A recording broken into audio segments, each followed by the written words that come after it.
Okay, so we can put our paper in. We can get just under a short of a ream into here. You've got a setting, same as the 400. You slide all the guides where you want them to. We've set up already the measurements for you. And then on the display here, you've got a test button, so you can do a test just to make sure that everything's okay. So if you need to make any adjustments on the fold or move the fold at all, then you can make the adjustments necessary here, or there's a micro switch fine adjustment here. Once you're happy with it though, you can just press start.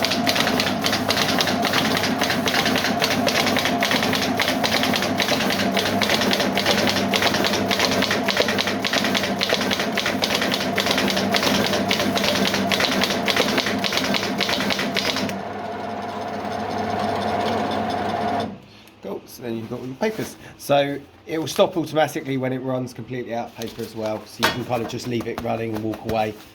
All right. Okay, there you go.